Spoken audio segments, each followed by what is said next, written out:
তোমার মতো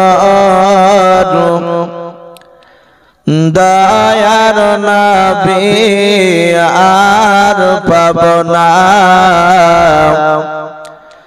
তোমার মতন দয়ার রাসূল আর হবে না। আর দেখা দিয়ে আগার রাসূল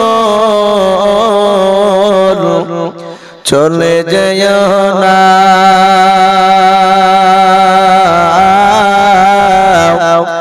তোমার মতন দয়ার রাসূল আর হবে না, তোমার মতন দয়ার নবী আর পাব না। তোমার আশিক দরুদ পড়ি, তোমার আশিক দরুদ পড়ি, রওজা শরীফ সামনে করি, আর রওজা শরীফ জিয়ারতে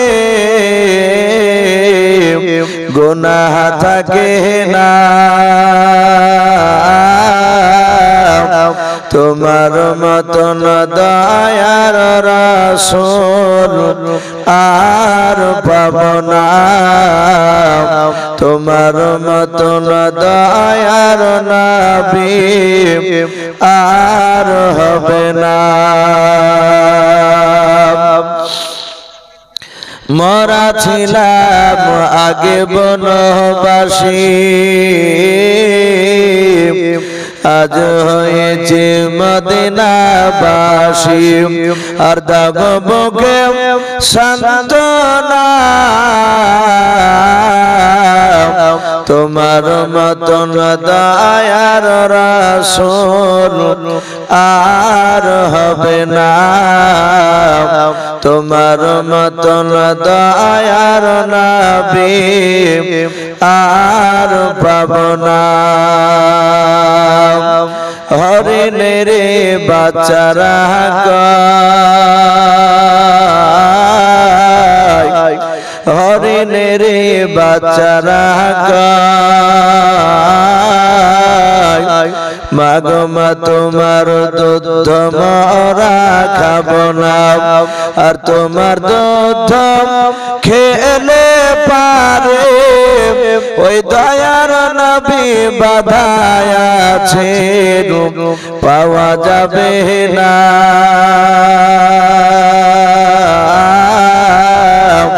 তোমার মতন দয়ার রাসূল আর হবে না, তোমার মতন দয়ার নবী আর পাব না।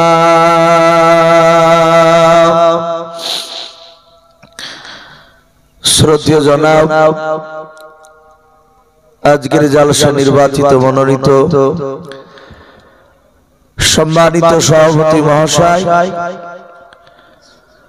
ও সম্মানিত আমন্ত্রিত ওলামায়ে কেরাম ও আমার সম্মুখের শ্রদ্ধেয় জ্যেষ্ঠ বাবা জীবনেরা, আমার সমবয়স্ক ও সমজস্ব যুবক ভাইয়েরা, পর্দার আড়ালের মা বোনেরা ও আমার সম্মুখের কচি কচি স্নেহের বাচ্চারা, সকলকে জানাই আমার বুক ভরা ভালোবাসা সালাম। আসসালামু আলাইকুম ওয়া রাহমাতুল্লাহি ওয়া বারাকাতুহু। আলহামদুলিল্লাহ, সমস্ত প্রশংসা সে মহান রব্বুল আলামিনের জন্য, যে মহান রব্বুল আলামিন বাপ দিয়ে আমাদেরকে গভীর রাত্রি পর্যন্ত প্রায় 12টা বাপ দিয়ে পার হতে চললো, আমাদেরকে যতক্ষণ পর্যন্ত তার দিনী মজলিসে বাপজি বসে রেখেছেন, আমরা বসে থাকতে পেরেছি। তাই মহান রব্বুল আলামিনের দরবারে শুকরিয়া স্বরূপ আদায় করে বলুন আলহামদুলিল্লাহ। তারপরে পরে আপনার আমার নবী জনাব মুহাম্মদ রাসূলুল্লাহ সাল্লাল্লাহু তাআলা আলাইহি ওয়াসাল্লামের উপরে অগণিত দুরূদ ও সালাম বর্ষিত হোক, বলুন আল্লাহুম্মা আমিন। মুআজ্জাজ সামিনে কেরাম, আমার পূর্বেকার অনেকগুলো বক্তার মুখ থেকে আপনারা মূল্যবান কথা, কোরআন হাদিসের কথা শুনেছেন। আমার পূর্বেকার বক্তা, তার পূর্বেকার বক্তা, উনি আমার উস্তাদ। ওনার কাছে আমি 7 বছর পড়েছি। হযরত মাওলানা শাইখুল হাদিস বদরুল আলম মাদ্দাজুল আলী, যিনাকে দেখলেন উনি হ্যান্ডিক্যাপ, আশা করি স্টেজ থেকে নেমে যাচ্ছিল, প্রায় মানুষ দেখেছে। দামি দামি বক্তা বাপজি তারা প্রায় জালসাথী থাকছে। আমি একটা কথা বলি বাপজি, আমাদের কাছ থেকে বরকত উঠে গিয়েছে। সে আলেম বলেন, হাজী বলেন, মাস্টার বলেন, এমনি মুসল্লি বলে, আমরা প্রতিটা মানুষ বাপজি কথা আমরা সঠিকভাবে বলি না। প্রায় মানুষ বাপজি আমরা অপর লেভেল ভালো হয়েছে, ভিতর কিন্তু বাপজি আমাদের ভালো নেই। শুধু আপনাদের এই জালসা নয়, প্রায় জালসাতে বাপ দাওয়াত দেওয়ার সময় বলে হুজুর অসুবিধা নাই, ঠিক টাইমে আপনাকে রাত 12টার ওদিকে তুলব না। জালসা যেদিন হবে তার আগা দিনও বাপজি একই কথা, হুজুর অসুবিধা নাই, 2-3টে মৌলানা আপনার বড় থাকবে। সকলে ঢোকার পরে বাপজি শুধু ব্যাঘাত করতে হয়, ভাই দেন। তো লাস্টে বলো ভাই আমাদের কিছু করার নেই। কথায় কেন বাপজি 2 নম্বরে চলছে, এই জন্য তো বরকত হারিয়ে যাচ্ছে। এত দোয়া করছে, আমাদের দোয়া কবুল হবে না কেন? আমরা সঠিক জায়গায় নাই ভাই। তো যাই হোক, আমার পূর্বেকার বক্তার মুখ থেকে সংক্ষেপে কিছু কথা শুনেছে।